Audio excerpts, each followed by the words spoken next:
하나님 말씀 보시겠습니다. 하나님 말씀 출애굽기 20장 4절 말씀입니다.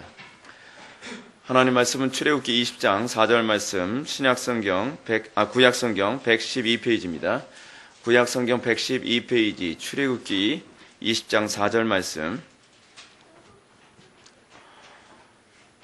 찾으셨으면 제가 봉독하겠습니다. 너를 위하여 새긴 우상을 만들지 말고 또 위로 하늘에 있는 것이나 아래로 땅에 있는 것이나 땅 아래 물속에 있는 것에 어떤 형상도 만들지 말며. 아멘. 이 시간 우리 기독교 강의 14번째 강의가 되겠습니다. 제11장 하나님께 눈에 보이는 형상을 부여하는 것은 불경스러운 행위이며 우상을 세우는 것은 참되신 하나님을 배반하는 행위임이라고 하는 부분을 살펴보도록 하겠습니다. 여러분, 우리가 그 하나님을 인식하는 방식에서 아주 중요한 인식 방식이 무엇입니까? 성경 우리들에게 항상 하나님을 인식하는 것에 있어서 아주 중요한 인식 방식을 무엇을 얘기하냐면 말씀을 통하여 하나님을 인식하는 것을 얘기합니다. 말씀을 통하여 인식을 하는데, 말씀을 통하여 인식을 할 때에 그 말씀이 성령의 조명하심이 없이는 바른 효과를 낼 수 없다고 제가 여러분한테 수도 없이 말씀드렸습니다. 우리가 지난번에 성찬 예식을 거행하면서 제가 여러분한테 말씀드렸던 것이 있습니다. 여러분, 성찬 예식 때에 그러니까 빵과 포도주가 하나님의 말씀과 하나님의 언약으로 우리들에게 인식되어지는 것, 그거를 라틴어로 사크라멘툼이라고 제가 얘기했었죠. 사크라멘tum은 무엇입니까? 마치 하늘에 그 무지개를 보지 않습니까? 무지개를 보는데 그 무지개가 그냥 평범한 무지개임에도 불구하고 어떤 사람들이 무지개를 보더라도 그것이 그들에게 신앙에 아무런 유익이 되질 않아요. 그죠? 근데 믿음을 가지고 또는 성령의 조명에 의해서 그 무지개를 보는 사람에겐 그 무지개가 우리에게 뭐로 바뀌어요? 언약으로 바뀌어요. 우리의 믿음으로 승화되어져요. 그것을 바로 사크라멘툼이라고 하지 않았습니까? 그래서 여러분, 평범한 빵을 먹고 평범한 포도주를 마시는데 그 평범한 빵과 포도주를 우리가 믿음으로 또는 성령의 조명 가운데에 우리가 빵과 포도주에 참여할 때에 그것이 어떻게 우리의 믿음을 견고케 하죠. 그것이 소위 사크라멘툼입니다. 근데 이 사크라멘tum, 이 신비라고 하는 개념이 어떤 식으로 또 우리에게 신비가 되어지느냐? 하나님의 말씀을 우리들에게 접하는데 이 말씀이 참 이게 신비한 게 바로 그거예요. 그냥 말씀을 선포하고 또는 그냥 성경 말씀을 읽는데 모든 사람들이 이 말씀을 읽는 데 있어서 여러분들의 마음을 변화시키는 데까지 가진 않는다는 거예요. 그냥 믿음이 없이 성경을 접하거나 그렇지 않으면 성령의 조명 없이 성경을 읽으면요, 따분하죠. 아무런 은혜가 안 되죠.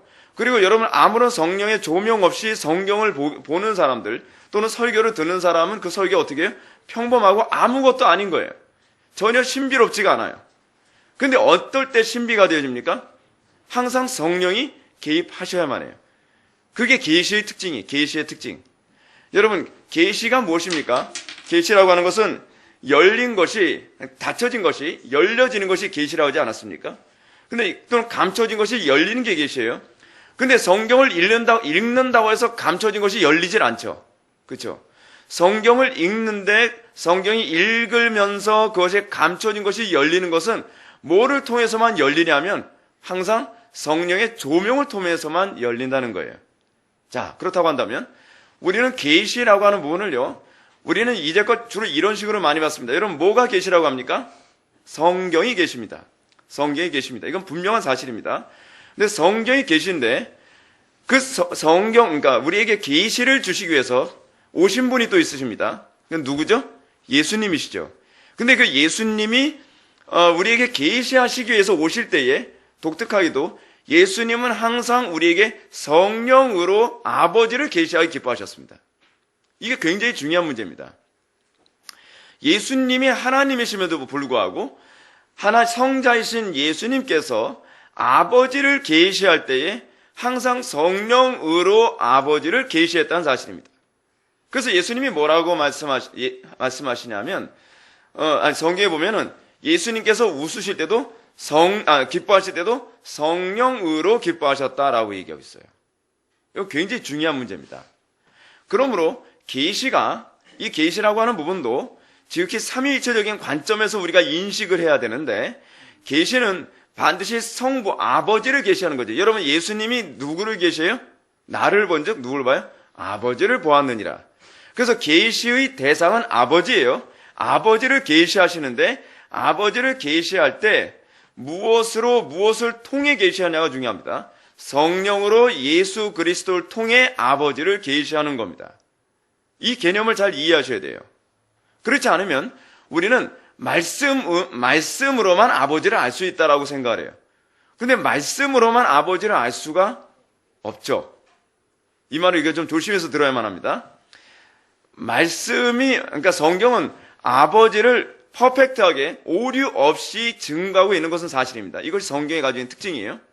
근데 성경이 오류 없이 아버지를 계시하고 있다고 믿어지는 것은, 그리고 그 계시가, 그러니까 성경이 평범해 보이는 이 성경이, 또는 믿음이 없이 보는 사람들은 뭐로 봐요? 동화책으로 보는 사람들도 있잖아요. 그렇죠? 근데 믿음이 없이 보는 사람들은 성경을 동화책으로 보는 사람임에도 불구하고 어느 날 우리가 성령의 조명하심을 통해 성경을 보게 되어지면 신비로운 일이 생겨요. 사크라멘툼이 생긴다고요. 사크라멘툼. 아버지가 보여요, 갑자기. 똑같은 성경 구절인데 이전엔 어땠어요? 조명이 없이 봤을 때는요? 그냥 졸렸어요. 아무런 감동도 없었어요. 우리의 마음을 뜨뜻미지근하게 만들었던 성경 구절이란 말이에요. 근데 똑같은 성경 구절인데 성령의 조명에 의해서 우리가 성경을 접하게 되면 아버지가 보이기 시작하는 거예요. 아버지가. 여러분, 그래서 예수님 당시에도 예수님이 똑같이 아버지를 증거하심에도 불구하고 어떤 사람은 예수님을 통해 아버지를 보고 회개하고 예수님을 영접하는 사람이 있는가 하면, 어떤 사람은 예수님을 보고서도 그가 변화되지 않고 오히려 더 강팍해진 이유는 뭐예요? 계시의 문제가 아니죠. 예수 그리스도에게 문제가 있는 게 아니죠. 누구에게 문제가 있는 거예요? 소위 계시를 받아들이는 데 있어서의 그 심령 속에 뭐가 없기 때문이에요? 성령이 없기 때문에 그런 거예요. 성령이 없기 때문에. 그래서 여러분들이, 제가 성찬 예식을 거행하면서 여러분한테 우리에게서의 사크라멘툼, 이 신비라고 하는 개념이 있어서, 여러분들은요, 예배 가운데 설교를 듣고, 그리고 예배 가운데 찬양을 하고, 예배 가운데 기도하는 이 모든 것이 여러분들에게 신비가 되어야만 합니다. 사크라멘툼이 되어야 돼요. 그래서 여러분들이 성령의 조명하심을 받고 나면 어떤 현상이 나타나냐 하면, 야, 오늘 예배 가운데 그 말씀이 나한테 대단한 충격이 됐다. 다른 사람에겐 아무 충격이 되지 않았단 말이에요. 근데 그 사람한테 이미 뭐가 된 거예요? 사크라멘툼이 된 거예요. 사크라멘툼. 찬양 가운데 하나님의 임재가 어찌나 달콤하든지 사크라멘툼이 된 거예요. 사크라멘툼. 근데 오늘날 우리는 예배가 사크라멘툼이라고 인식되어지는 것을 우리는 거의 찾아볼 수가 없죠. 아무리 설교를 탁월하게 한다 할지라도 회중들이 그것을 소위 신비로 느껴지지 않는다는 거예요. 신비. 여러분, 우리는 신비주의자가 아닙니다. 우리는 신비주의자가 아닌데, 중요한 건 신앙은 신비라는 거예요. 신앙은 신비예요. 똑같은 말씀을 듣는데 어떤 사람은 변화되어져요. 근데 똑같은 말씀을 듣는데 어떤 사람은 아무 느낌이 없어요. 이게 신비지. 이게 신비예요. 근데 그 말씀이 신비일 수 있게 하는 주체는 누구냐? 바로 성령님이시라는 겁니다. 자, 제가 왜 서론적인 차원에서 성령님의 역할에 관하여 이렇게 얘기하고 있느냐? 그 이유가 뭐냐면, 우리가 성령님의 조명이 없으면 자동으로 우리는 자꾸 어디로 가게 되어 있냐면 우상숭배로 가게 되어 있기 때문에 그렇습니다. 그러니까 요즘에 와서 우리가 성령에 대한 인식의 문제에서 아주 심각한 문제가 자꾸 발생해야 되는데, 제가 여러분들한테 지금 기도에 관한 그 가르침으로 컬럼에다 지금 6번째 제가 컬럼을 제가 올리지 않았습니까?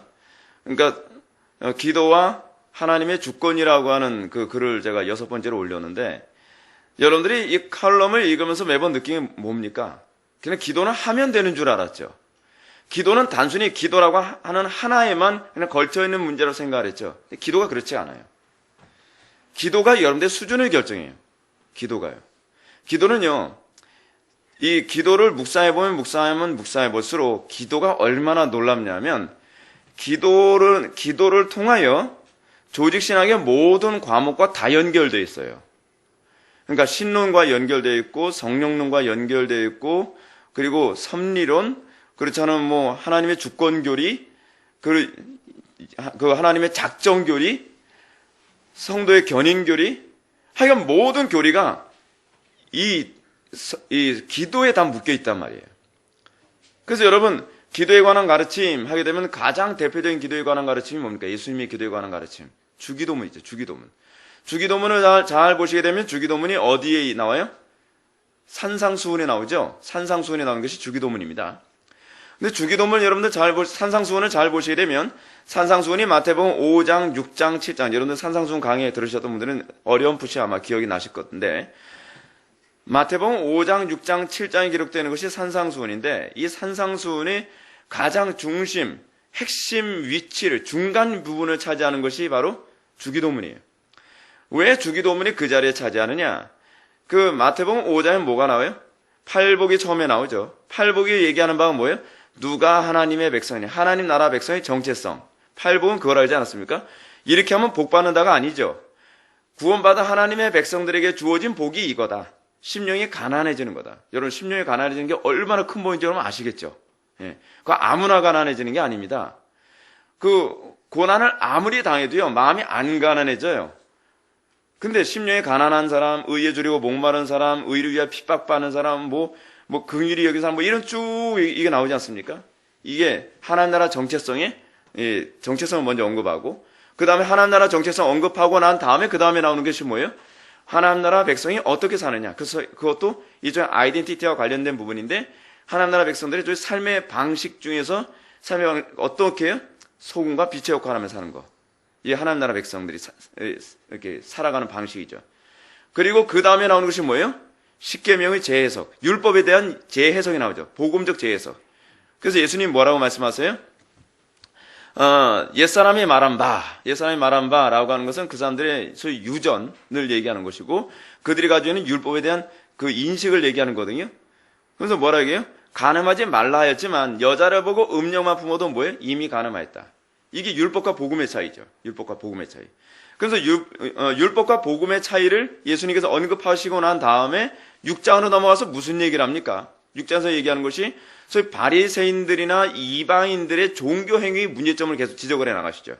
쭉 지적해 나가시고, 그러면서 외식적인 그들의 금식 행위, 외식적인 그들의 기도 행위, 이방인들의 중언부언하는 문제, 그런 문제들을 쭉 언급하고 난 다음에, 그러면 너희들은 이렇게 기도하라. 어떻게 기도하라는 거예요? 하늘에 계신 우리 아버지여, 이름이 거룩히 여김을 받으시오면서 주기도문이 쭉 나오게 됩니다. 주기도문 나오고 난 다음에 다시 역순으로 나가요. 그럼 뭐가 나와요? 외식적인 잘못된 종교 행위에 관해서 예수님이 다시 언급하시고, 거꾸로 하죠. 그 다음에 율법에 대한 재해석이 나오고, 그 다음에 정체성에 관한 얘기가 이렇게 돼요. 그래서 소위 딱 접으면 주기도문이 산상수훈의 중간에 차지해요. 왜 중간에 차지하냐? 신앙의 핵심이 뭐라고 얘기하는 거예요? 기도라는 거예요. 기도하지 않으면 뭐가 안 돼요? 율법적으로밖에 살 수밖에 없어요. 기도하지 않으니까 어떻게 해요? 자꾸 이런 소리 나요. 어떻게 그렇게 삽니까? 그런 얘기가 자꾸 나오는 거죠. 기도하지 않으니까 어떻게 해요? 위선적인 종교 행위에 빠져가는 거죠. 여러분, 기도하지 않고 여러분들 예배 멀뚱멀뚱 예배에 참석하면 어떻게 됩니까? 예배가 사크라멘토입니까? 신비하게 느껴져요? 안 느껴지죠. 왜 예배가 신비하게 안 느껴져요? 왜 말씀을 통해서 그 말씀이 하나님의 음성으로 들려주는 그 영광스러운 사크라멘tum, 그 신비가 왜 나한테 안 느껴지란 말이에요? 이미 산상수훈에서 다 얘기했죠. 기도하지 않으니까 자동적으로 외식으로 자꾸 빠지고, 기도하지 않으니까 어떻게 기도하면서 자꾸 이방인들의 기도의 특징 두 가지. 첫 번째는 뭐예요? 그들의 기도는 항상 기복적인 차원에서 기도를 사용한다. 우리들의 기도는 항상 어디에 초점이 맞춰져 있어요? 마태복음 6장 33절, 먼저 그의 나라와 그의 의를 구하라. 하나님의 영광에 초점이 맞춰져 있어요. 이게 이방인들의 기도와 하나님 나라 백성의 기도의 차이예요.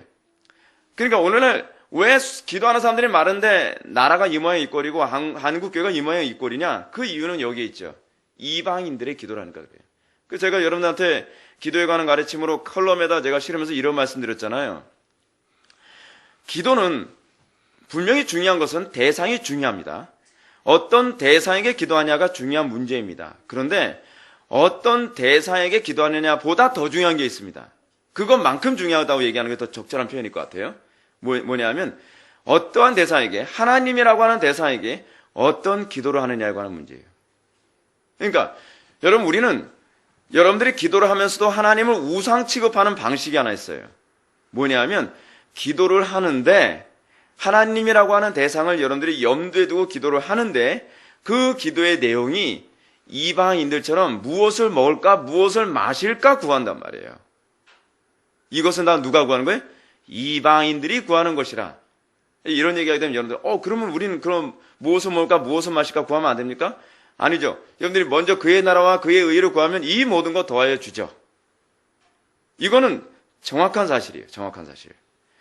왜냐하면 하나님께서는 이 모든 것이 하나님의 나라와 의가 충족되어지면 이 모든 것은 자동적으로 채워지게 되어 있거든요. 왜 우리의 삶 속에 결핍이 오느냐? 하나님 나라가 충족되지 않아서 그런 거예요. 그러니까 이방인의 기도와 하나님 나라 백성의 기도를 구분짓는 가장 중요한 잣대는 뭐예요? 어떤 기도를 하냐예요. 어떤 기도를 하냐. 그 다음에 이방 기도와 기독교의 차이는 뭐냐면 이방 기도는 뭐예요? 중언부언하죠. 중언부언이 무슨 말이에요? 한국말로 좀 더 쉽게 얘기하면 같은 말 반복한다라는 얘기거든요. 그 헬라어의 원의미도 같은 말 반복한다는 얘기예요. 같은 말 반복한다라고 하는 얘기가 무슨 얘기라고요? 그 주문이에요. 주문. 그래서 주기도문도요. 같은 말 반복하듯이 반복하면 주기도문의 맨 앞자고 맨 뒷자만 딱 따면 딱 그게 돼버려요. 뭐예요? 주문 돼버리죠. 주문.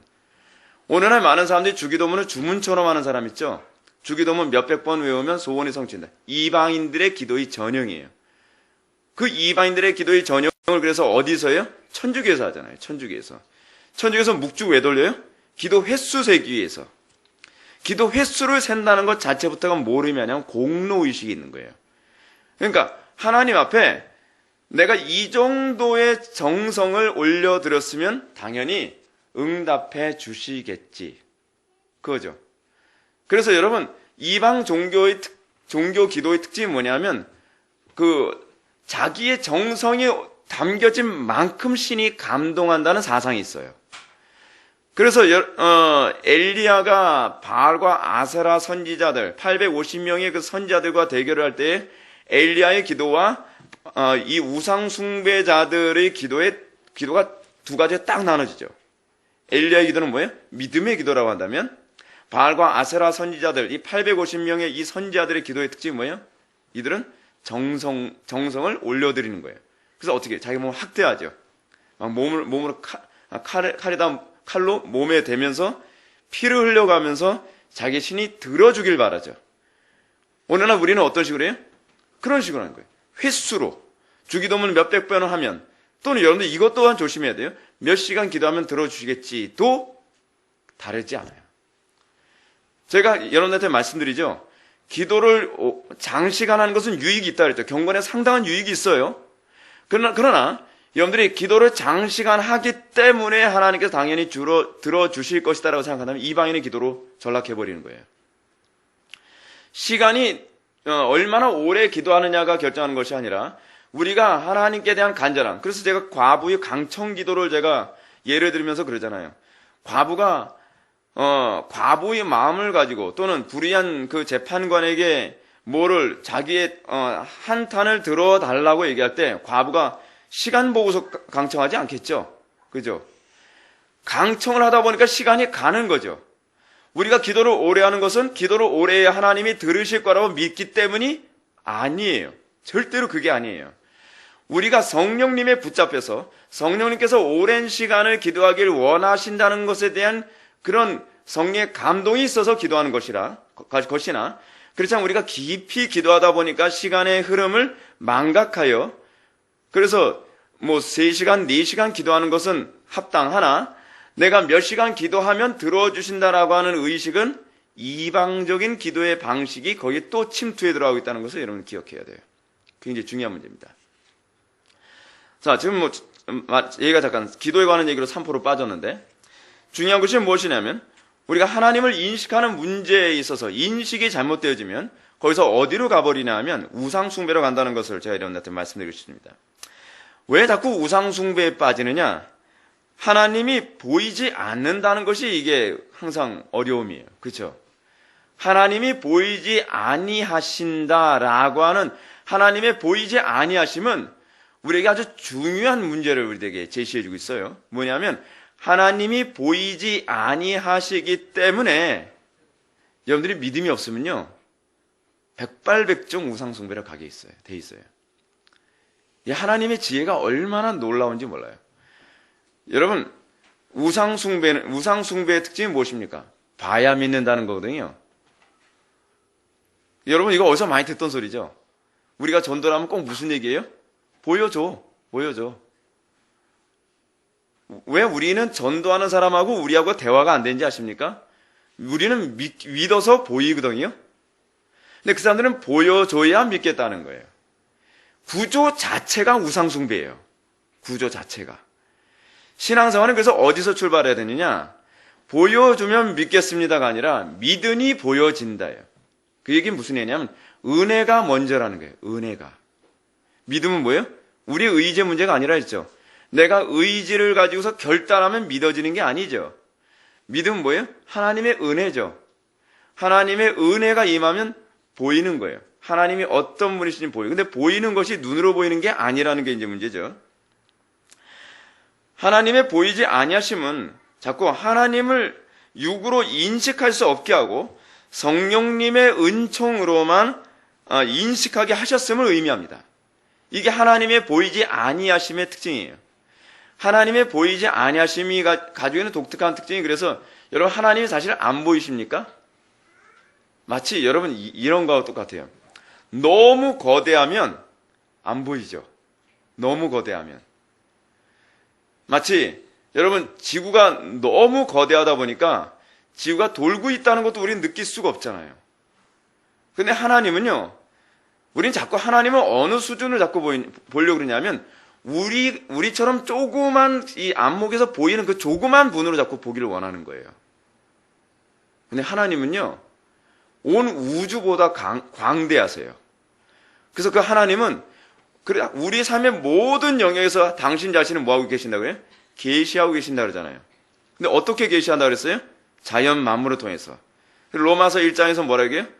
하나님께서 자연 모든 만물을 통해서 당신을 계속 계시하고 계시기 때문에 난 하나님 본 적 없다라고 핑계할 수 없다라고 얘기하는 거예요.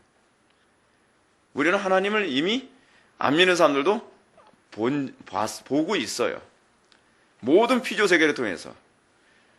그 모든 피조 세계를 통해서 하나님을 보고 계시는데 문제는 사람들이 자꾸 하나님을 어떤 식으로 보려고 하냐면 이거 잘 들어보세요. 이게 중요한 얘기입니다.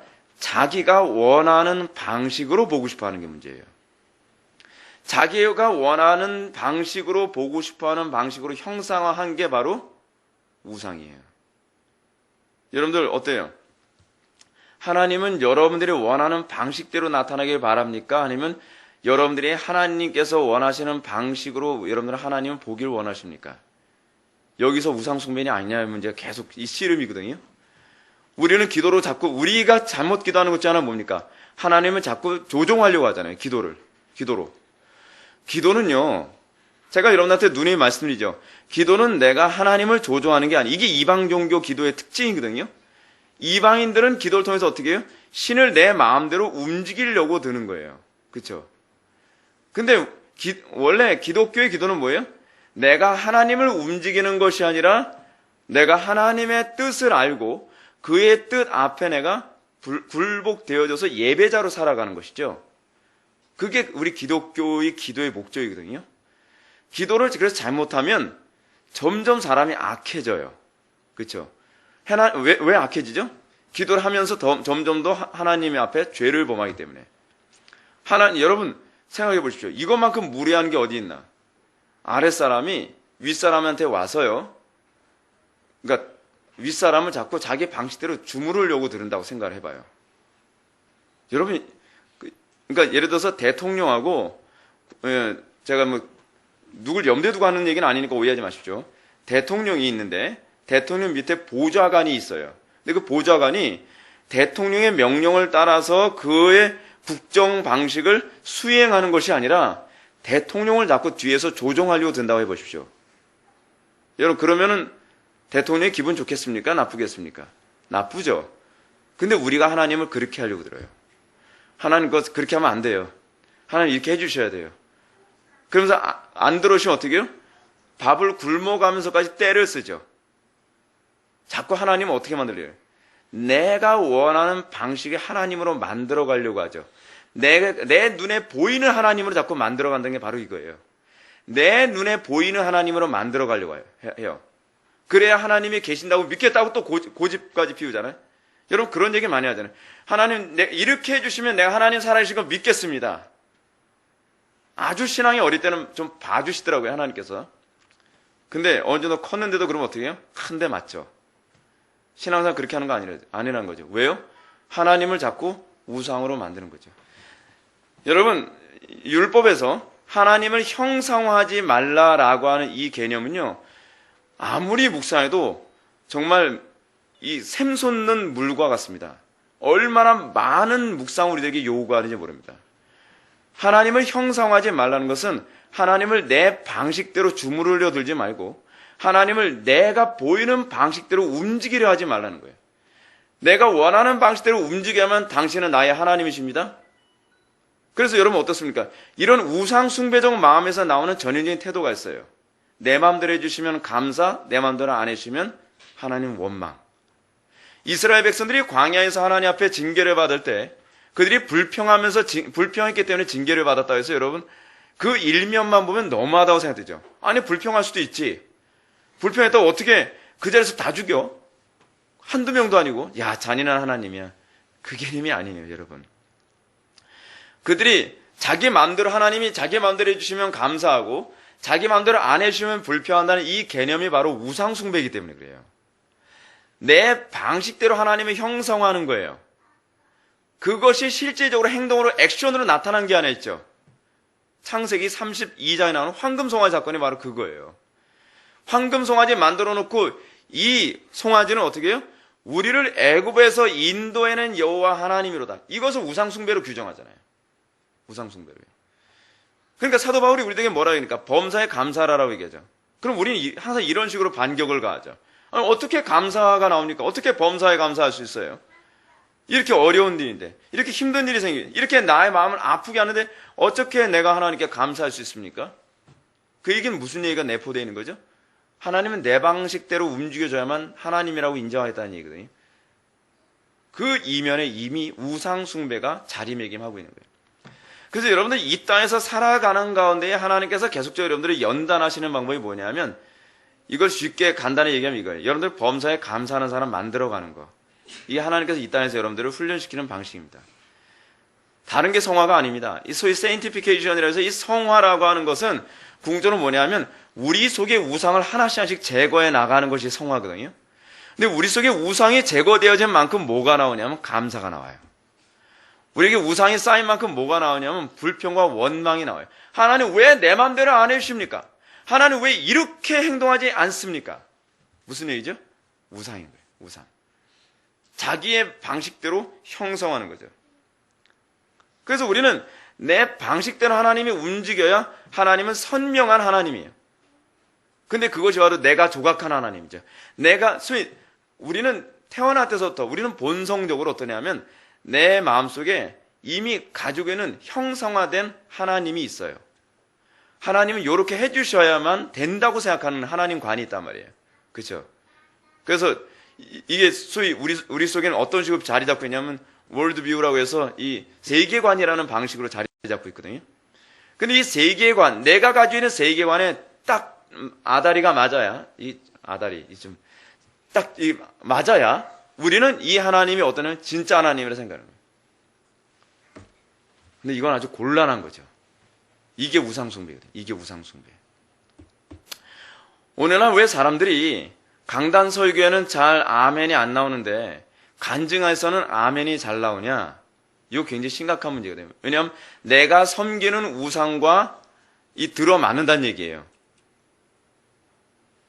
어떤 사람이 간증을 하면서 그러지 않습니까? 우리 아이 이렇게 했는데, 내가 하나님 앞에 봉사 많이 하고, 하나님께 헌금 많이 하고, 다 뭐예요, 이게? 자기의 의죠, 자기의. 이거를 막 했더니, 아, 우리 아이를 이렇게 형통하게 해주시고, 우리 집이 이렇게 재산 많아지고, 뭐, 우리 남편이 뭐, 좋은 직장 들어와서 뭐, 형통하고, 뭐, 어쩌고저쩌고. 사람들이 아멘, 아멘 너무 잘하잖아요. 왜요? 자기 마음속에 형상화한 우상과 너무나 딱 들어맞는다는 거예요. 딱 들어맞는다. 그럼 그 자리에 있는 사람들 뭐예요? 결국 우상숭배자들, 우상숭배자들. 이 용어만 기독교 용어 사용하지, 사실 우상숭배자들이 바글바글한 거예요. 예배당 안에. 그래서 성경은 우리에게 뭐라 했냐면 칼빈은 이 부분을 얘기합니다. 우리가 오늘 1절부터 4절까지 보는데 형상들을 배격함이라고 하는 부분을 우리가 보게 됩니다. 1절 보시게 되면 성경은 하나님을 형상과 결부시키는 행위를 금지함이라고 얘기했습니다. 그리고 우상을 세우는 것, 이 형상화하는 것은 하나님을 배반하는 행위다라고 얘기합니다. 여러분 별로 심각하게 생각하지 않죠? 내가 원하는 대로 하나님께서 움직여주지 않는 거에 대해서 내가 좀 짜증 낼 수도 있고 불평할 수도 있지 라고 하는 이것이 하나님 앞에서 얼마나 혐오스러울 뿐만 아니라 하나님을 배반하는 행위요, 하나님 앞에서 극악무도한 죄악이라고 여러분들 생각이 별로 안 들지요. 그 이유가 왜 그렇죠? 죄가 몸에 익어서 그래요. 우리는 태어날 때부터 그렇게 사는데 몸에 익었거든요. 그래서 그것이 아무렇지도 않게 생각을 하는 거예요. 성령의 조명을 받으면 받을수록 야, 이것이 이렇게 극악무도한 죄로구나 라고 하는 것을 깨달아가기 시작하죠. 깨달아가기 시작해요. 그것을 깨달아가면서 우리는 비로소 내가 죄와 싸워야 될 대상, 내가 싸워야 될 죄, 그게 뭔지를 더 점점 선명하게 알아가요. 여러분들이 싸워야 될 죄가 뭡니까? 여러분들 속에 형상화된 그 우상과 날마다 싸워야 되는 거죠. 어려운 싸움입니다. 여러분들 그 교재를 한번 보시게 되면 제가 한번 쭉쭉 한번 읽겠습니다. 성경은 사람이 조잡하고 둔한 지성에 맞추어서 보통 일반 사람들이 흔히 쓰는 언어로 말씀하시므로 참되신 하나님을 거짓된 신들과 구별하고자 할 때에 언제나 하나님을 구체적으로 우상들과 대립시키는 방식을 사용한다. 여러분, 이 우상이라는 얘기를 잠깐 합시다.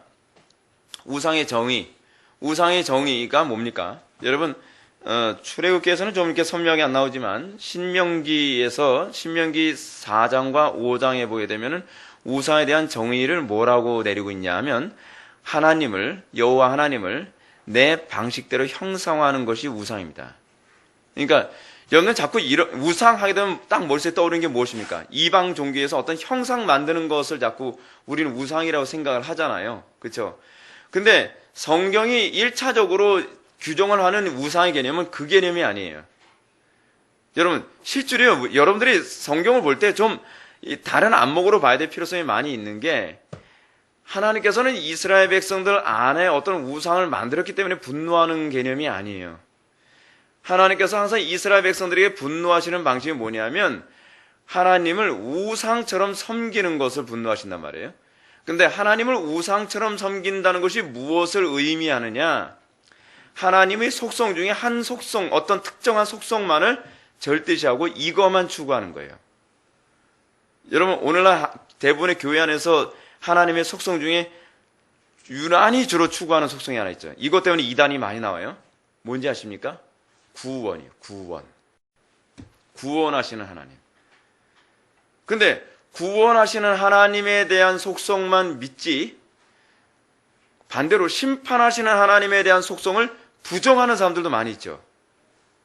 여러분, 여호와 하나님께만 구원이 있습니다 라고 얘기하면서 여호와 하나님이 심판하시기도 하십니다라고 하는 걸 부정하면 이건 뭐예요? 사실 불신앙이에요. 그 사람은 우상숭배자예요. 겉으로는 자기가 하나님께만 구원이 있다라고 얘기하는 것처럼 얘기하지만 하나님의 하나의 속성만을 인정하고 나머지 내 마음에 안 드는 속성을 막 가지치기로 막 쳐버리면 이미 하나님이 아닌 거예요. 그래서 여러분, 하나님께서 이스라엘 백성들에게 제단을 쌓을 때도 그 제단을 쌓을 때 뭘 대지 말라고 한지 기억나십니까? 정을 대지 말라고 얘기해요. 금속 기구로 깎아내지 말라는 거예요. 자연석으로만 제단을 쌓으라고 얘기하고 있어요. 그러니까 못생겼든 울퉁불퉁하든 상관이 없어요. 하나님께서 제단 쌓아라 그러면 자연석을 가지고, 그러니까 인위적으로 깎지 않은 그 돌을 가지고서 제단을 쌓으라고 얘기하고 있어요. 왜 인위적으로 사람이 손대지 않은 그 돌 가지고서 제단을 쌓으라고 얘기하죠? 우리는 자꾸 제단을 쌓을 때 그 정을 대서 깎고 모양을 만드는 이유가 어디 있어요?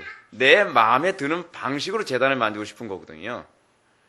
근데 그게 우상숭배의 전형이에요. 여러분, 우리가 신앙생활 하면서 어떻습니까? 우리는 예배도 우리 방식대로 디자인하기를 굉장히 좋아해요. 근데 여러분, 그게 우상숭배입니다.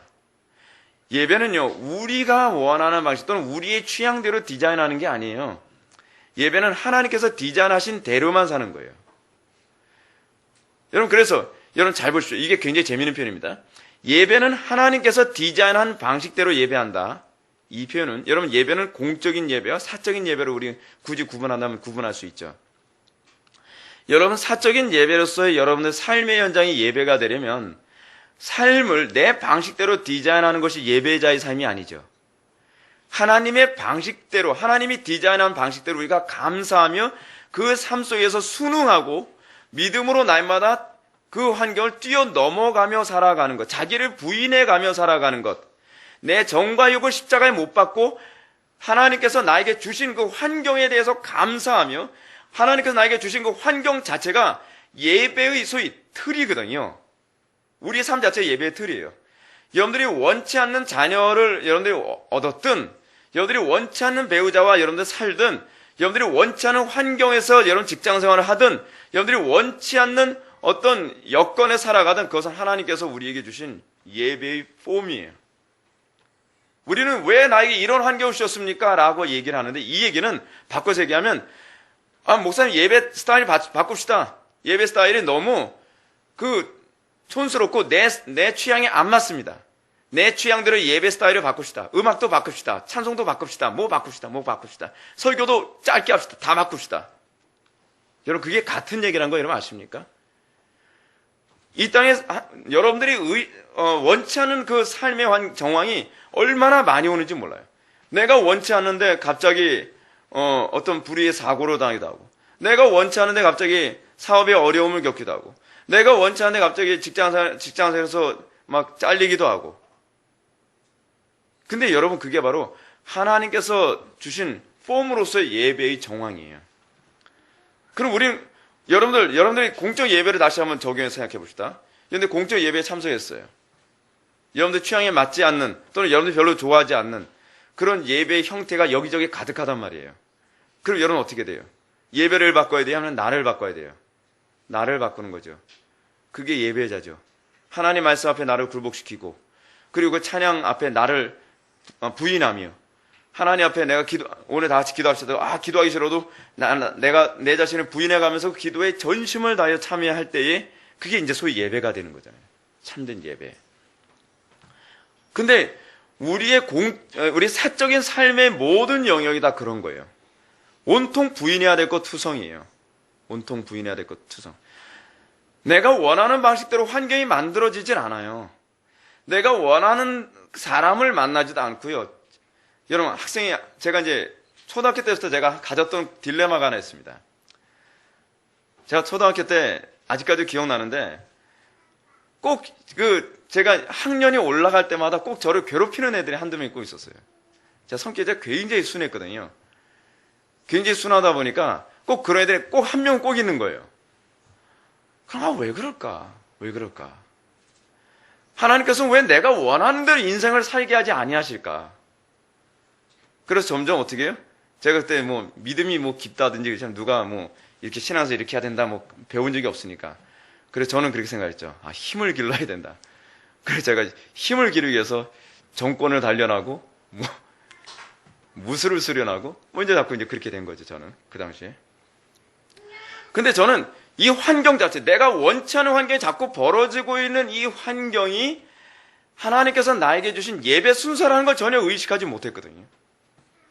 근데 예배 순서예요. 여러분들 눈 뜨고서 일어날 때부터 하루하루의 모든 삶이 자녀들하고 부딪히고, 남편과 아내가 서로 부딪히고, 직장생활에서도 부딪히고, 뭐하고 막 계속 부인해야 되는 삶의 연속 모든 것이 다 예배 순서예요. 그 안에서 우리는 어떻게 돼요? 하나님 앞에 전심을 다하여 하나님 앞에 예배해야죠. 그게 참되게 예배하는 거예요. 참되게 예배하는 거. 근데 우상 숭배에 빠지면 어떻게 해요? 하나님 앞에 그 안에서도 하나님께 범사에 감사하고 그 안에서도 하나님의 자비하심을 찾기보다는 어떻게 해요? 불평과 원망과 짜증으로 하나님께 뭐라 얘기합니까? 내 육신의 소원을 알려줘요. 그 이방 종교의 기도가 그거 아닙니까? 우상 숭배의 기도가 그거 아닙니까? 그의 나라와 그의 의를 구하지 않고 뭘 구해요? 내 욕심을 구하죠. 돈 더 많이 벌게 해달라. 우리 남편 무능한데 돈 좀 많이 벌게 해주세요. 요번에 돈벼락 좀 맞게 해주세요. 하나부터 여러분 예수 믿는다는 사람이 뭘 기도해요? 좀 죄송한 얘기지만 하나님 요번에 로또 복권 요거 하나만 딱 죄송하면 기도를 하지 말아야죠. 근데 그걸 로또 복권을 들고서 기도하는 사람도 있잖아요. 이게 우상 숭배라는 걸 전혀 의식하지 못하는 거예요. 그의 나라와 그의 의를 구하라. 여러분 예배 시간에도 우리는 온전히 하나님의 의만을 구하고 하나님의 영광만을 위하여 예배하지 않습니까? 근데 사적인 예배도 동일해요. 사적인 예배도. 사적인 예배 속에서도 우리는 내가 무엇을 먹을까, 무엇을 마실까, 어떻게 성공하고, 어떻게 행복하고 살고, 어떻게 해야 내가 이 어려움을 타파할까라고 하는 그 문제가 아니라 이 가운데서도 어떻게 해야 하나님께 영광을 드러내고 이 가운데서도 어떻게 그의 나라와 그의 의를 위하여 살 수 있을 것인가를 고민하며 그 환경 안에서도 감사하며 살아가는 그것이 예배 순서를 아주 차곡차곡 지켜나가는 거죠.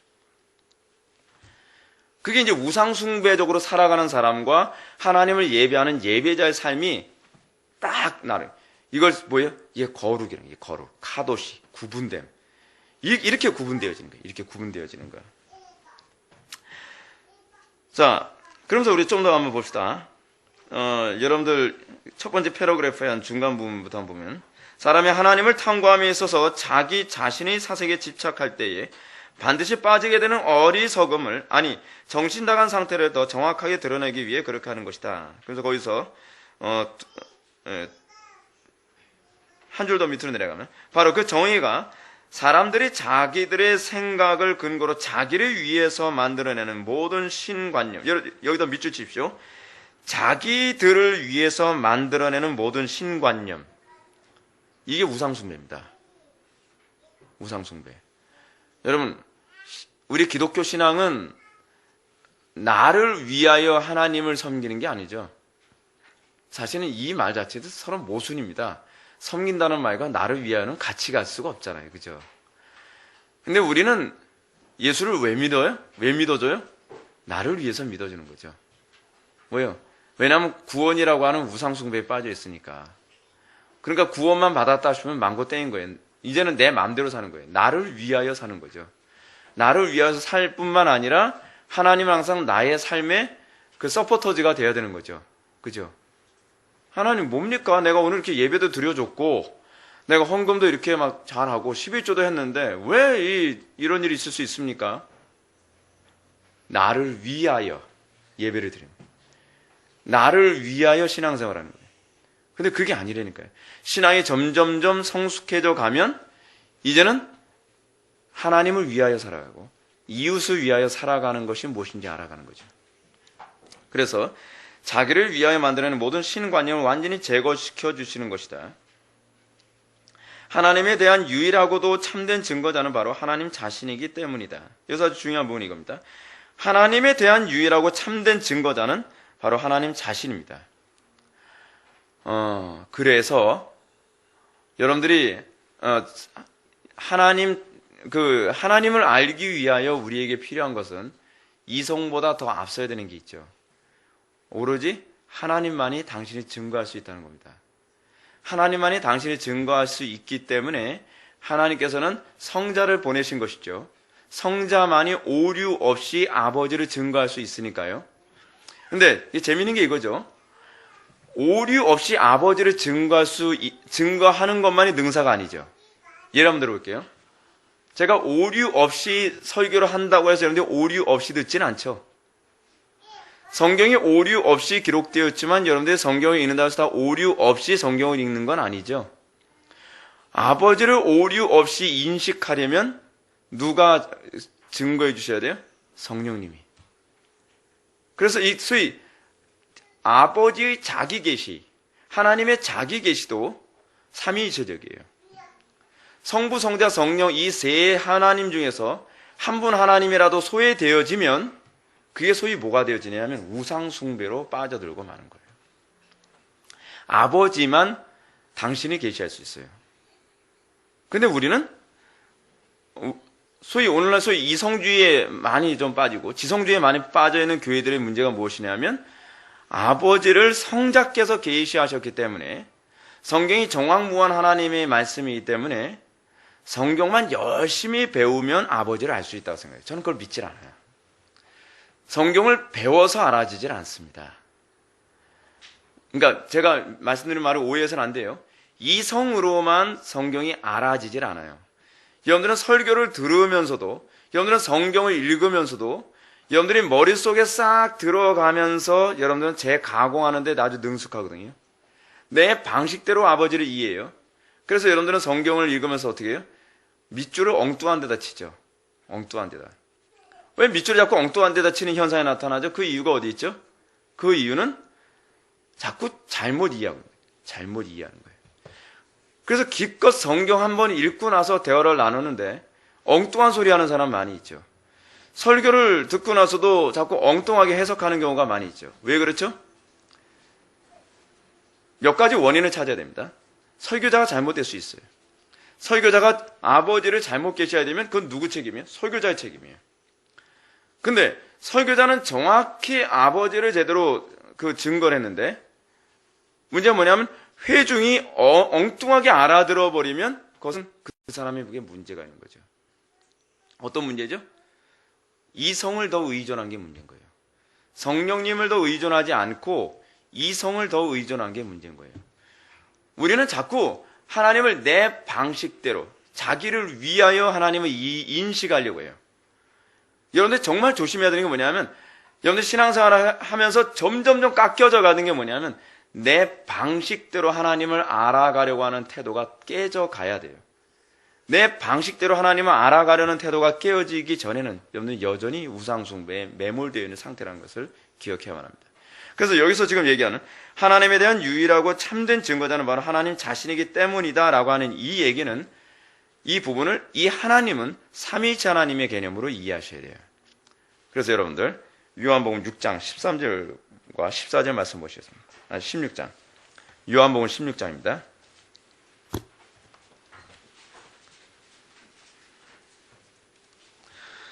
그래서 제가 요즘 이 한국교회 안에서 하나님을 인식하는 인식의 주체로서의 성령님에 대한 인식이 점점 자꾸 약해져 가는 것에 관해서 제가 굉장히 안타까움을 금치 않을 수가 없습니다.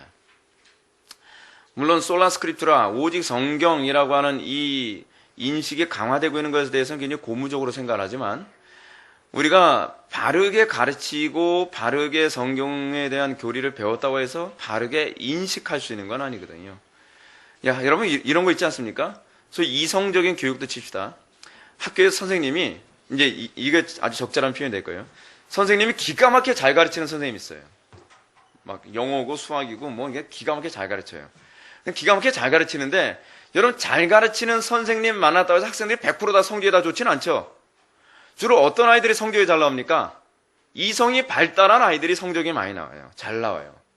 선생님 말귀를 잘 알아듣고 선생님이 이 강의에서 핵심이 무엇인지를 핵심적으로 잘 알아가면 점수가 잘 나오는 거예요. 근데 이성이 발달하지 못하면 그만큼 뭐가 안 나와요? 성적이 안 나오죠. 똑같아요. 아무리 하나님께서 오류 없이 우리들에게 교리를 가르쳐 주시고 은총을 베풀어 주셨어도 성령의 조명이 발달하지 않으면, 이 발달은 표현이 적절하지 않지만 이해하기 좋게 하기 위해서 이렇게 말씀드린 겁니다. 그래서 여러분 기독교는요 참 공평한 게 뭐냐면 이성 발달했다고 해서 예수 잘 믿는 게 아니에요. 머리 좋고 공부 잘하고 뭐 사회적으로 뭐 박사 몇 개 땄다고 해서 그 신앙 좋은 건 아니에요. 그건 아무 상관이 없어요. 어떤 사람이 오히려 예수를 잘 믿어요? 어린아이처럼 성령의 조명을 의탁하여 성령의 조명을 잘 받는 사람만 신앙이 좋아지는 거예요. 그래서 어떤 사람은 박사 몇 개 따도 여전히 신앙의 초보에서 벗어나지 못하는 사람, 맨날 엉뚱한 소리 하는 사람이 있는가 하면 어떤 사람은 일자무식인데 그런 할머니가 성령의 조명하심을 받으니까 성경을 읽으면서 눈물 콸콸 쏟으면서 있고, 어떤 할머니는 그렇다 그러잖아요. 글씨를 못 읽어요. 글씨를 못 읽는데 성경 보면서 울어요. 상식적으로 이해갑니까? 사크라멘툼이죠. 신비죠, 신비. 아니, 할머니 글씨를 못 읽으면서 어떻게 성경 읽으면서 우십니까? 읽어진다는 거예요. 그럼 한번 읽어보시죠. 그럼 읽는 거예요. 어떻게 이게 가능하죠? 하나님을 알고자 하는 열심이 너무 강하니까 하나님께 그 마음속에 성령의 조명과 지혜를 같이 주시는 거예요. 이 정도예요, 여러분. 이 정도로 신비로워요.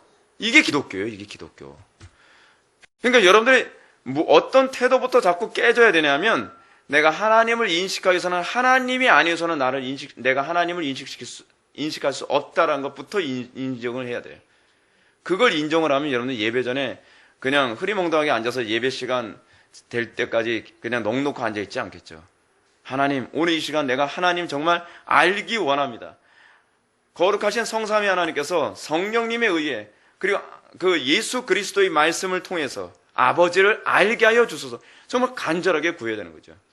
그래서 여러분 16장 요한복음 16장 13절과 14절을 보면 예수님께서 정확하게 이렇게 말씀하십니다.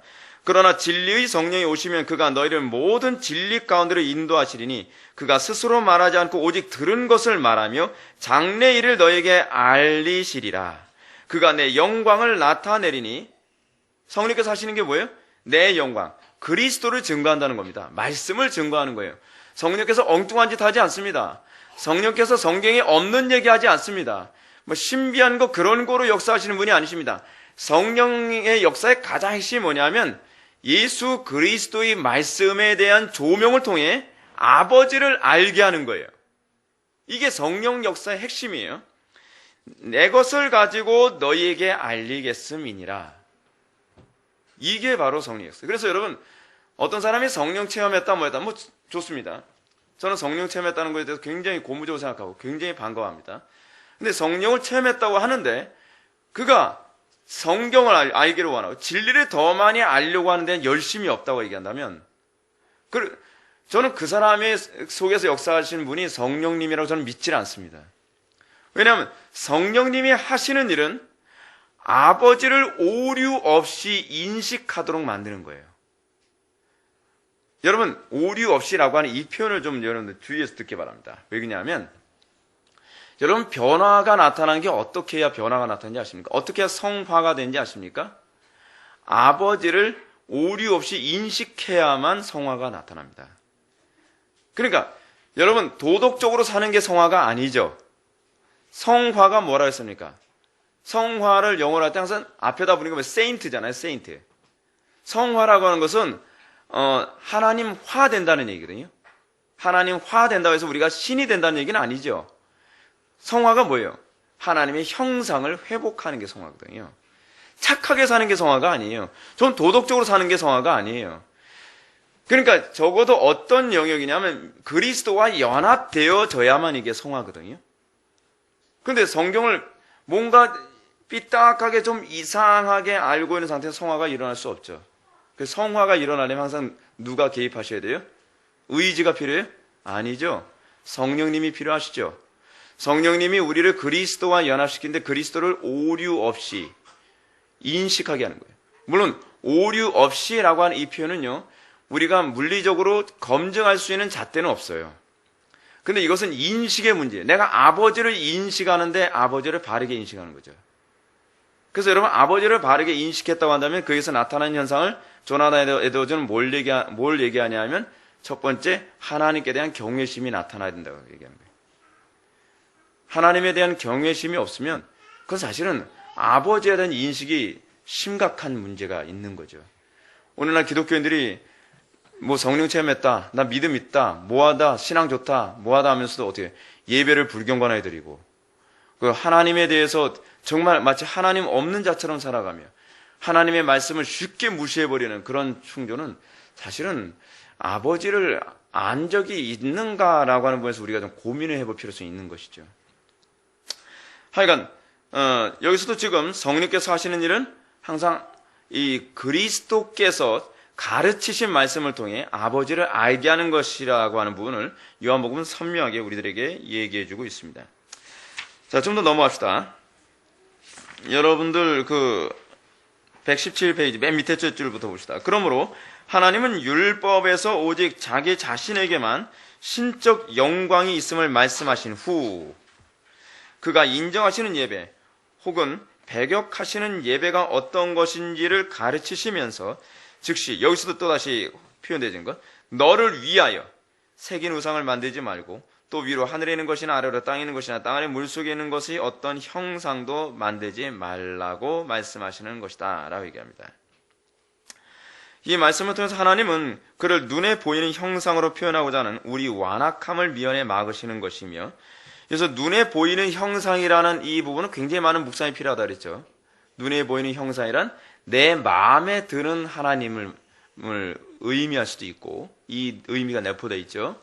눈에 보이는 이라고 하는 것은 내 마음에 드는 그런 하나님을 의미할 수도 있어요. 우리는 자꾸 눈에 보이는 형상하게 되면 자꾸 머리 떠올려요. 조각하거나.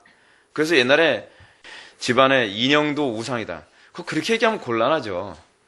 그건 우상이 아니에요. 여러분, 우상의 정의는 하나님이라고 섬기는 것이 우상입니다. 뭘 만들었다고 해서 그게 우상이 아니에요. 그래서 여러분, 성경 안에서 계속적으로 정죄하고 파괴시키는 부분이 뭐냐면, 어떤 사람들이 취미사도, 예를 들어서 아그리빠 같은 걸 모양 만들었다 해서 그런 거 깨뜨리라는 얘기는 전혀 없거든요, 성경에서요. 주로 뭐냐면, 하나님이라고 섬기기 위해, 그러니까 하나님이라고 하는 대상을 어떤 모양으로 만들까라고 고민하다 그것을 형상화했을 때 그걸 우상이라고 얘기하거든요. 근데 여러분, 신기하고 재밌는 얘기 하나 해드릴게요. 사단이 얼마나 교활한가? 과거에 문제가 있는 기도죠. 기도하는 가운데 어느 집에 딱 들어갔더니 이 집안에만 우환이 생기고 자꾸 병 나오고 막 그러니까 기도하는 가운데 성령께서 알게 하신다는 거예요. 뭘 알게 하셨냐? 저쪽 방에 우상이 있다는 거예요. 문 열어봤더니 큰 곰딴지 인형이 하나 있는 거예요. 저놈이라는 거예요. 저놈 저거 태워버려야 된다는 거예요. 그러냐고. 그래서 그거 없애버렸어요. 이거 실제로 있었던 일이에요. 그랬더니 실제로 집안에서 그런 우환이 없어져요. 자, 여러분 여기서 굉장히 주의해야 될 게 하나 있죠. 사단은 그런 식으로 우상 숭배를 독려합니다. 사단은요, 그 집의 사람들을 괴롭히지 않는 대신 더 심각한 것을 심어주는 것이죠. 뭘 심어주는 거예요? 하나님에 대한 인식을 망가뜨려 버리는 거예요. 여러분, 사단이 얼마나 교활한지 아시죠? 사단은 그런 식으로 해서 우리의 신앙을 망가뜨립니다. 사단은 우리의 신앙을 망가뜨릴 수만 있다면 한 가정에 복도 내려줄 수도 있습니다. 그 가정에서 어려움을 제거해 줄 수도 있습니다. 병도 낫게 해줄 수도 있어요. 그렇게 해서 하나님을 자꾸 왜곡시키거나 그것을 절대화시키도록 만든다는 거예요. 여러분, 가게 흐르는 저주를 끊어야 산다라고 여러분 하는 그거 있지 않습니까? 실용성으로 보면 많은 사람들이 거기에 넘어가는 이유가 뭐냐면 가게 흐르는 저주를 끊어야 산다라고 하는 그 가르침대로 했더니 되더라는 거예요. 여러분, 안 된 게 아니에요.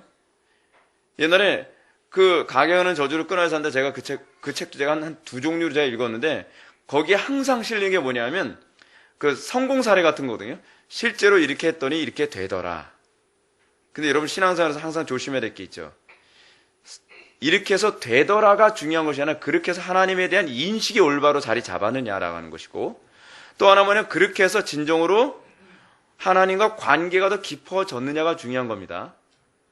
그렇지 않고 오히려 더 미신이 심해지고 우상 숭배가 점점 더 심해진다고 한다면 그거는 뭐예요? 사단의 역사예요. 사단의 역사. 여러분, 예수님께서 말씀하지 않습니까? 성경에도요. 마지막 때 사람들은 미혹하기 위해서 뭐예요? 미혹의 영으로 역사한다 했잖아요. 할 수만 있다면 베드로가 얘기했나요? 할 수만 있다면 사람들로 하여금 어떻게 해요? 택한 백성들까지도 미혹하여 하늘에서 불을 내리면 불도 내리고 우상에게 말하라 하면 말도 한다는 거 아니에요? 그런 사람들이 봐요. 자, 봐라. 우상이 말하지 않냐. 자, 봐라. 이렇게 했더니 이게 이런 효과가 나타나지 않냐.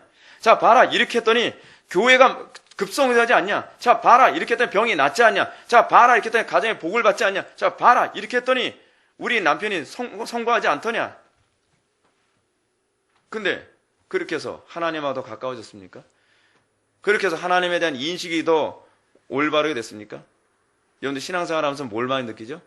예수 믿기 시작하면요, 하나님은 끊임없이 여러분들하고 하나님에 대한 인식을 바꿔주고 여러분 속에는 우상을 깨뜨리는 일에 모든 에너지를 다 쏟아붓습니다. 여러분들을 원하는 대로 사라진다고요? 그게 우상이거든요.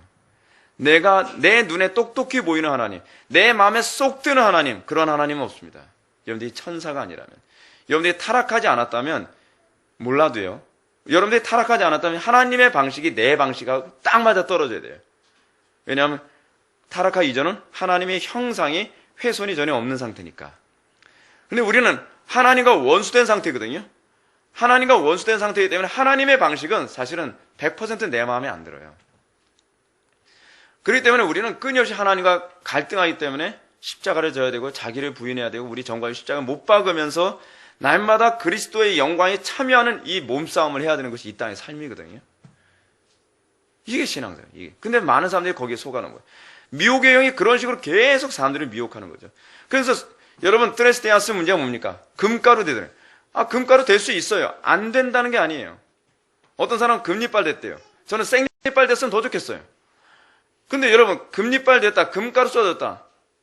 그게 과연 하나님을 알아가는데 얼마나 많은 도움이 됐습니까? 그렇게 하니까 하나님이 정말 복 주시는 하나님이시던데요. 하나님이 능력을 주시고 뭐 역사를 하시던데요.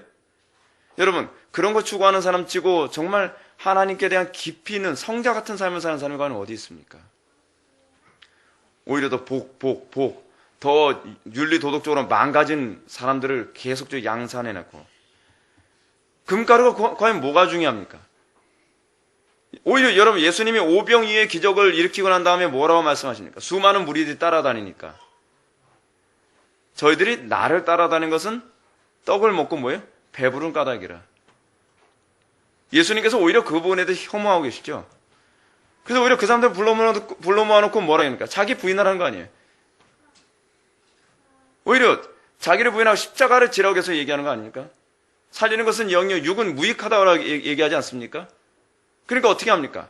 저들이 다 예수님 곁에 다 떠나가더라고 얘기하잖아요. 오늘날 과연 우리 한국교회 안에서 수많은 사람들, 우리 한국교회 교인이 이제 많이 줄어가지고 옛날에는 1200만 그렇게 얘기하는데 지금 한 800만 정도밖에 안 된다고 합니다. 지금도 계속 줄어들고 있다는 거예요. 근데 800만 정도 되는 이 교인들 중에서 떡을 먹고 배불러서 소위 라이스 크리스찬처럼 말이에요. 떡을 먹고 배불러서 그 예배당에 온 사람들과 정말 하나님의 영광만을 위하여 정말 하나님을 정말 사랑해서 정말 주님을 닮는 것 그리고 어찌하든지 더 성경에 부합한 삶을 살기 위해서 예배당 찾는 사람과 몇이나 될까요? 떡을 먹고 배부른 까닭이라고 하는 이 말씀 속에는요. 저들은 예수님의 그 소위 능력으로 빵을 주심이라고 하는 하나의 속성만을 따라왔다는 얘기예요. 그럼 뭐죠? 하나의 속성만을 따라다니는 걸요? 우상숭배라고 하죠. 우상숭배. 그래서 우상숭배냐 아니냐를 구분하는 것은 뭐예요? 소위 십자가거든요. 그러니까 12제자만 남고 다 떠나잖아요. 그러니까 예수님이 제자들 보고 그러잖아요. 여기서 아주 중요한 명제. 너희도 나를 떠나려 하느냐? 그러니까 제자들이 뭐라 하니까 생명의 말씀이 여기 있었고 근데 우리가 어디로 가오리까? 이게 제자들이에요. 이게 제자들. 생명의 말씀 때문에 여러분 5,000명이 장정만 5,000명인데 말이 5,000명이지 애들과 여자들까지 다 포함하게 되면 몇 명이에요? 한 2만 명 정도 된다는 거예요. 그 많은 사람이 예수님을 따라다닌 여러분 제가 목사 입장으로서 예수님의 그 모습을 보면요 참 대단할 것 같아요. 어떻게 여러분 2만 명이 막 구름대처럼 예수님 막 따라다니는데 십자가를 얘기했더니 12명 달랑 남고 다 떠난다고 생각해 봅시다. 그 마음이 어떨 것 같습니까? 처참하겠죠. 한국교회 교인들 과연 어느 정도일까요? 어느 교회에서 이제 이런 얘기합니다. 그 큰 교회 어떤 목사님이 건강상의 이유 때문에 교회를 사임하게 될 것 같다는 거예요. 그래서 그 교회 성도님이 농담 삼아서 김 목사님 우리 교회 오셨으면 좋겠다. 이제 그렇게 얘기하길래 제가 이런 얘기했죠. 제가 가면 한번 박살 나야 될 겁니다. 교회 한번 공중분해되고 뭐 장로님도 많이 떠나고 난리 한번 날 겁니다. 그렇게 얘기를 했거든요. 근데 말은 그렇게 얘기했지만 생각해 보십시오. 그 교회가 한 2,000명인가 3,000명 된다고 얘기하는데 제가 설교를 이렇게 했더니 교회 안에 한 12명만 달랑 남고 한 2,000명 정도 다 떠났더라. 여러분 그럼요. 대대적으로 소문납니다. 실패한 목사라고요. 예수님의 그 모습에서 우리는 그걸 발견하지 않습니까? 예수님 실패한 사역자는 아니거든요.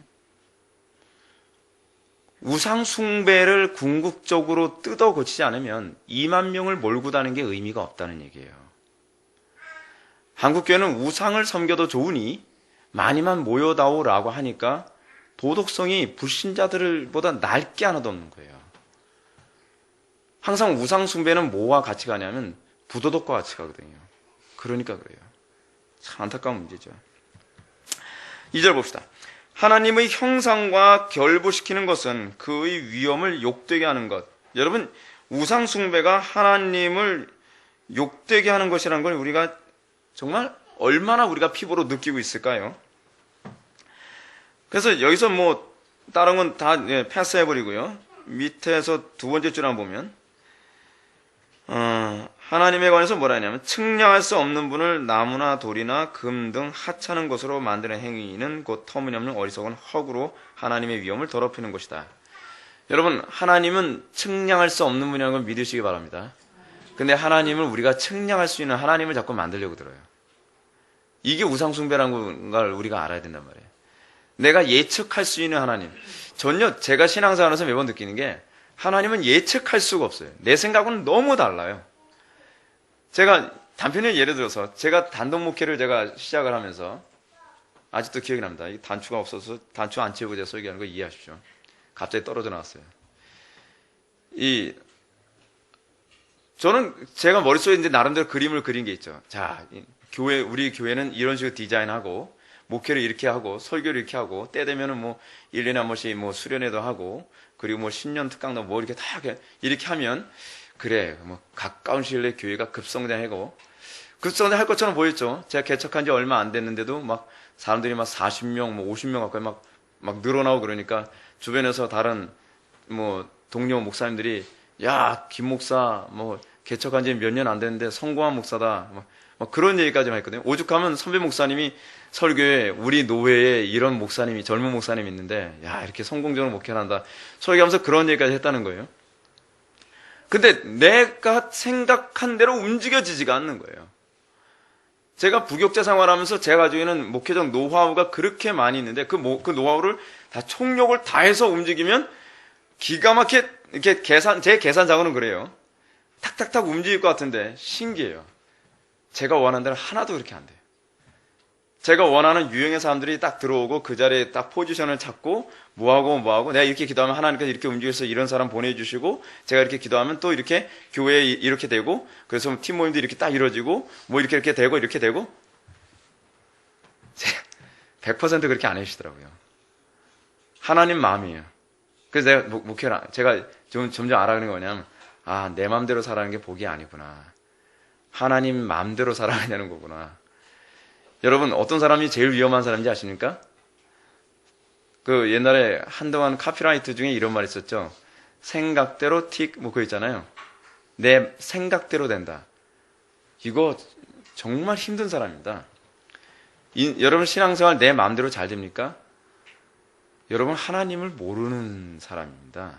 아예 성령 충만해 너무 충만해가지고 여러분들이 막 생각하는 것 자체가 하나님 생각하고 정확하게 딱딱 일치하지 않는 한 그렇지 않다고 한다면 내 마음대로 잘 살아져요? 내 마음대로 잘 살아질 수가 없거든요. 그렇게 해서 하나님을 알 수가 없어요. 신앙이라는 게 이거거든요. 여러분 성경 보십시오. 끊임없이 창세기서부터 여러분 쭉 보면 아브라함 생각대로 하나님이 움직여 주십니까? 이삭의 생각대로 하나님이 움직여 주십니까? 야곱의 생각대로 하나님이 움직여 주십니까? 여러분 우리가 성경을 모르는 상태에서 성경을 읽으면요. 예측이 안 돼요. 하나님의 움직이심이. 하나님께서 아브라함을 본토 친척 아비 집에서 불러내셨습니다. 그럼 어떻게 해요? 우리가 예측하기로는 그분은 전능하신 하나님이시니까 뭐 엄청난 일을 하실 거라고 생각해요. 그렇게 안 하신단 말이에요. 제가 지난번에도 제가 설교를 했지만 예수님은 도무지 예측이 안 돼요. 예수님께서 제자들하고 사마리아가 고을로 가가지고서 예루살렘으로 가려는데 여러분 사마리아인들이 예수님으로 알고 예루살렘 못 올라가겠다 그러지 않습니까? 여러분 우리는 영화 많이 봤잖아요. 여러분들이 예수님을 하면 어떻게 했어요? 말도 필요 없어요. 그냥 손 한번 딱 뻗으면 촥 날아가는 거예요. 그냥 동방부패처럼. 봤지? 누가 까불어. 그러면서 아주 그냥 의기당당하게 예루살렘에 입성하는 것을 우리는 꿈꾸지 않습니까? 하나님은 그렇게 하질 않아요. 우리 생각하고 맞는 게 하나도 없어요. 왜요? 그분의 무한하심 때문에 그래요. 유한한 우리가 이 하나님을 측정할 수가 없어요. 그분의 생각과 그분의 어떤 계산을 도무지 측정할 수가 없어요. 도무지 측정할 수가 없어요. 그러면서 생기는 게 뭐냐면 겸손이에요. 겸손. 하나님 앞에서 점점점 겸손해져 가요. 하나님 앞에서 주장하는 자세가 아니라 점점 하나님 앞에서 그분의 뜻과 의중을 우리가 납득은 못하지만 당신이 원하신다면 나는 복종하겠나이다. 점점 그렇게 돼가는 거예요. 내 마음대로 잘 돼가면요. 세상적으로는 성공한 사람처럼 보일지 모르나 그 사람은 대단히 교만합니다. 대단히 교만합니다. 내 인생은 실패라는 걸 몰라. 나는 인생 살아오면서 내가 계획한 대로 다 됐지. 내가 원하는 대로 그냥 FM으로 뭐 최고의 명문 대학 들어가서 그리고 외국 뭐 최고의 명문 대학으로 외국 유학까지 갔다 와서 최고의 직장에서 거기서 이 최고의 직장에서도 이사까지 그냥 거침없이 올라왔지. 여러분 그런 사람이 앞에 나와서 그 성공담 얘기하는 거예요. 별로 귀담아 듣지 마십시오.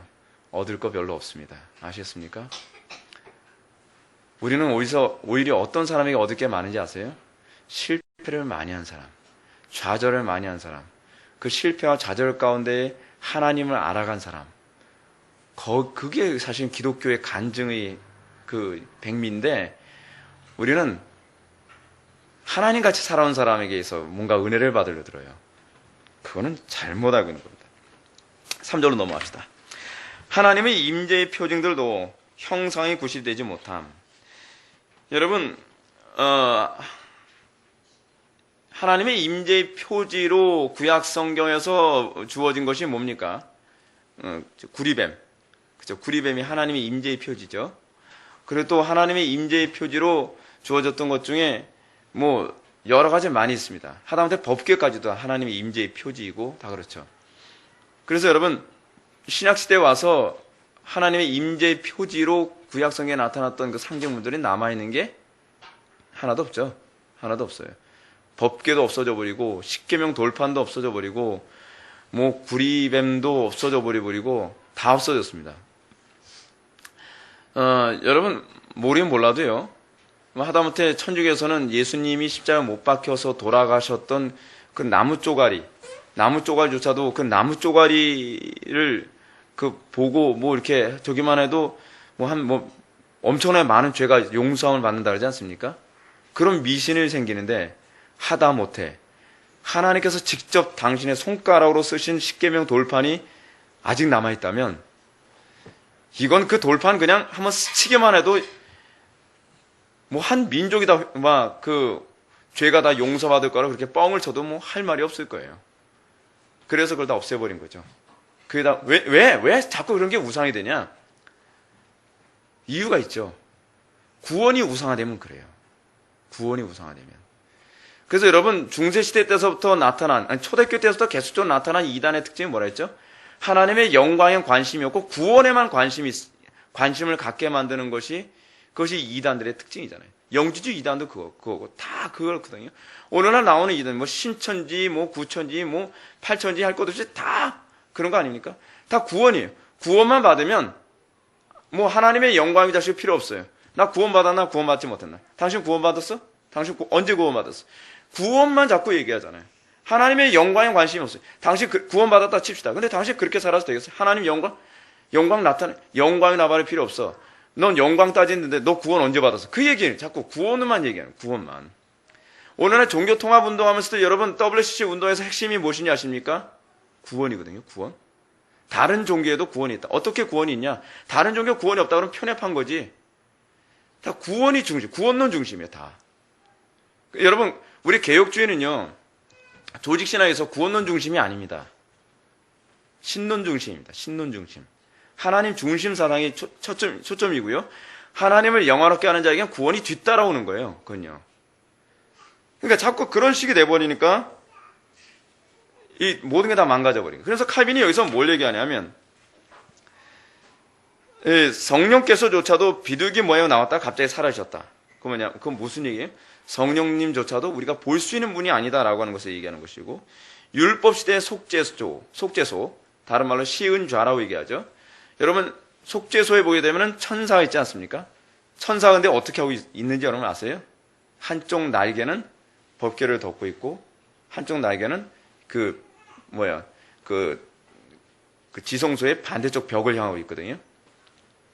그 왜 법궤를 덮고 있느냐? 하나님은 아무도 볼 수 없다는 것을 가르쳐주기 위해서 그렇다는 거예요. 여기서 칼빈이 얘기한 거 그대로 한번 읽어봅시다. 여러분들 120페이지 밑에서 한 10번째 줄 정도 될 것 같습니다. 우측 부분부터 보겠습니다. 그것들이 날개로 속죄소를 덮도록 만들어져 있어서 사람의 눈만이 아니라 모든 감각으로도 하나님을 바라보지 못하도록 막고, 그리하여 사람들의 억측들을 교정시켜주고자 했으니 그 형상들이 하나님의 신비들을 표현하기 합당치 못하다는 의미가 아니고 무엇인가.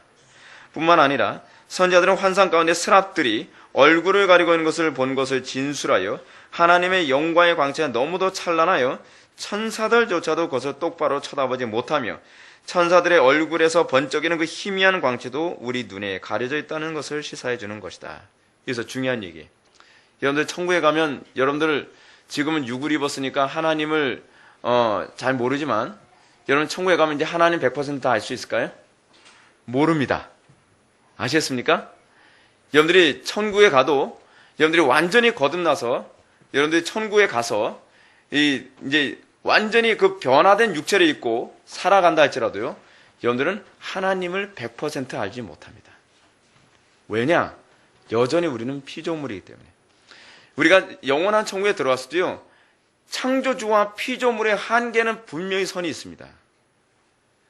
천사들도 하나님을 100% 알지 못해요. 하나님 100% 안다는 것은 뭘 의미하는지 아십니까?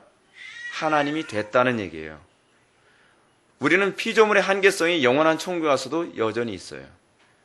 여기서 지금 하나님을 알지 못함, 천사들조차도 하나님을 똑바로 쳐다보지 못한다는 것은 뭐냐면 피조물의 인식 기능의 한계점을 얘기하는 거예요.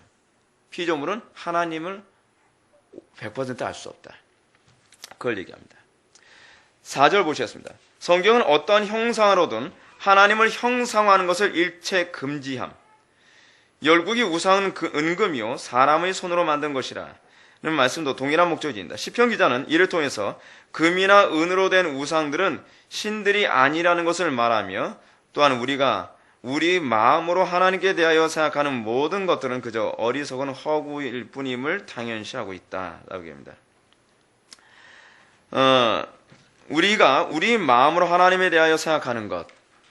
여러분, 우리가 우리의 마음으로 하나님을 생각하는 부분이, 이 부분이 이제 좀 조심해야 될 부분이 뭐냐면, 마음대로 생각하는 것과 계시 의존적으로 사색하는 것은 별개의 문제입니다. 계시 의존적 사색은 뭘 의미합니까? 성경을 기초로 하여 묵상하는 거예요. 근데 여러분, 성경과 관계없이 직통계시를 주로 추구한다든지, 자꾸 하나님의 음성 듣는 거 자꾸 추구한다든지, 자꾸 직관으로 하나님을 알아가는 것은 점점 심각해집니다. 자, 여기서 여러분들 좀 주의해야 될 게 하나 있어요.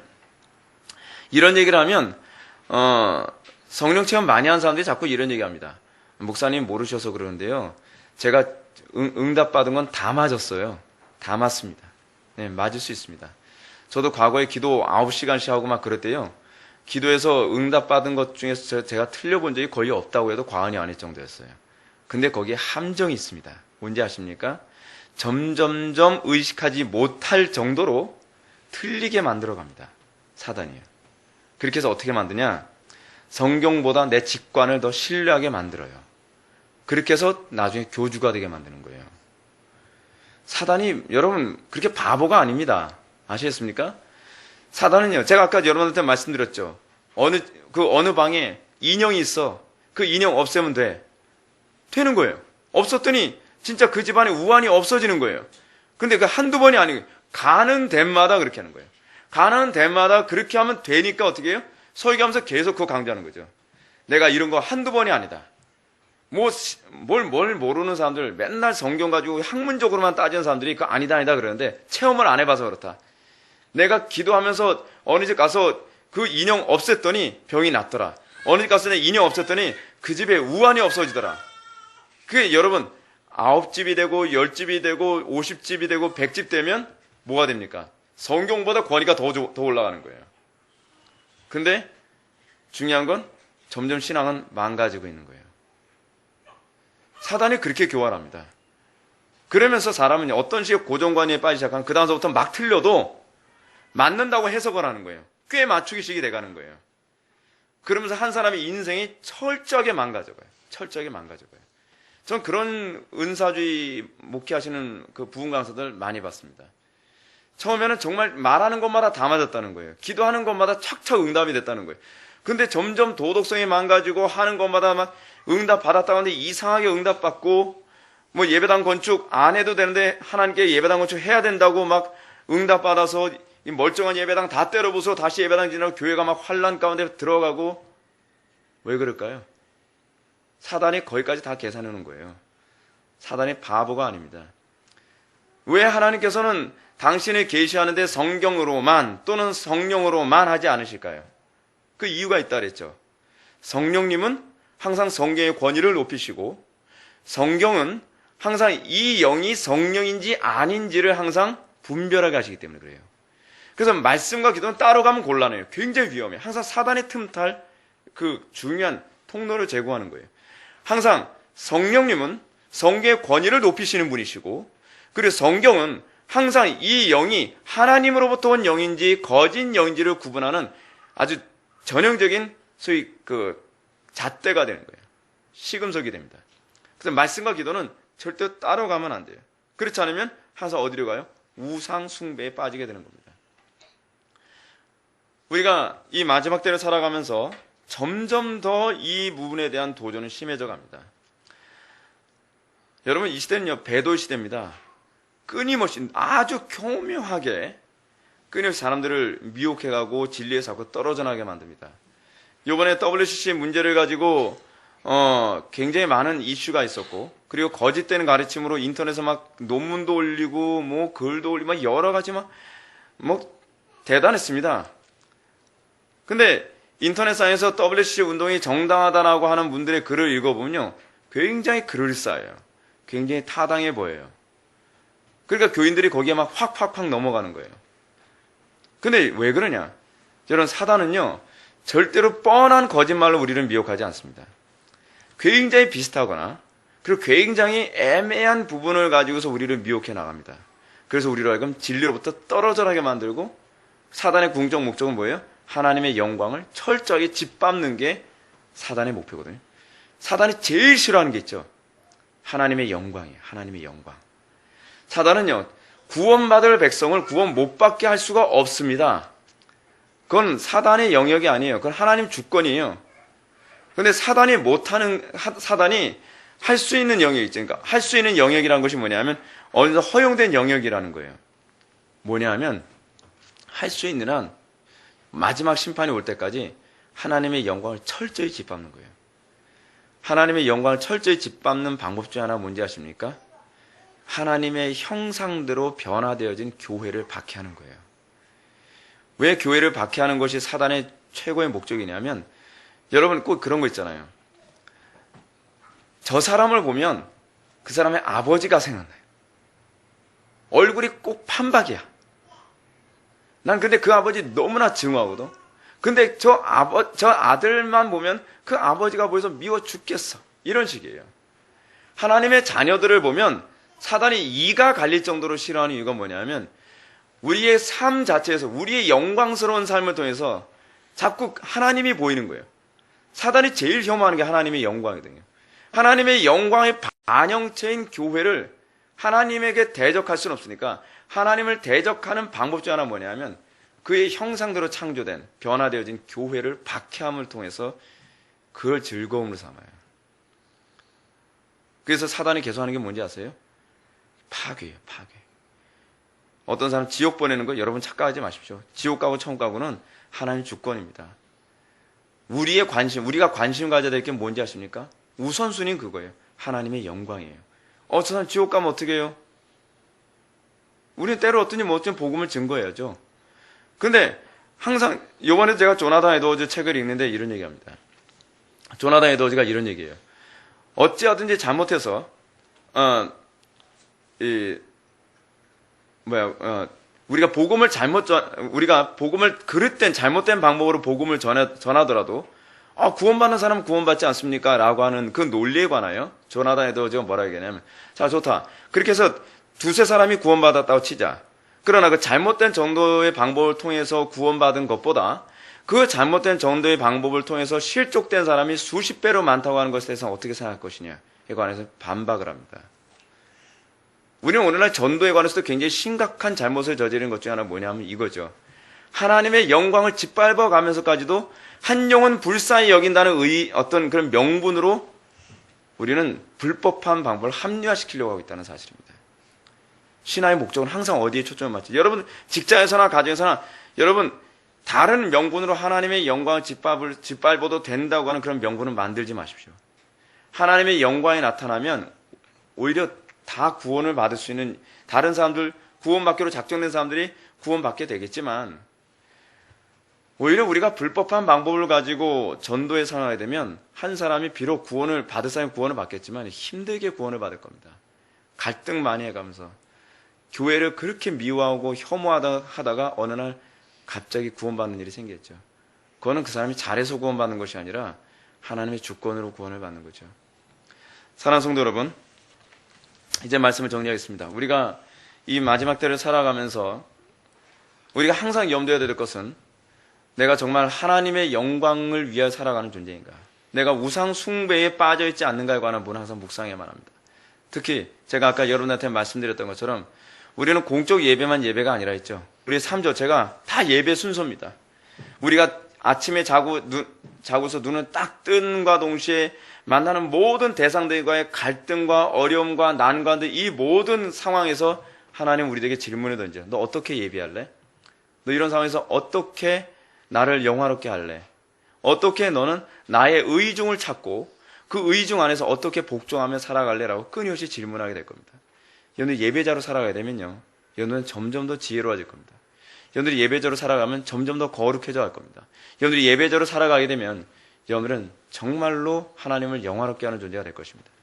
우리가 우상숭배에 빠지지 말아야 되는 것은 참된 예배자로 살아가야 되기 때문에 그렇습니다. 이 땅에서 여러분들이 우상을 숭배하듯이 하루하루를 살아가지 마십시오. 날마다 하나님께 참되게 예배하는 존재로 드러나기를 열망하며 하루를 살아가는 저와 여러분들에게 주님의 이름으로 축원합니다. 기도하시겠습니다.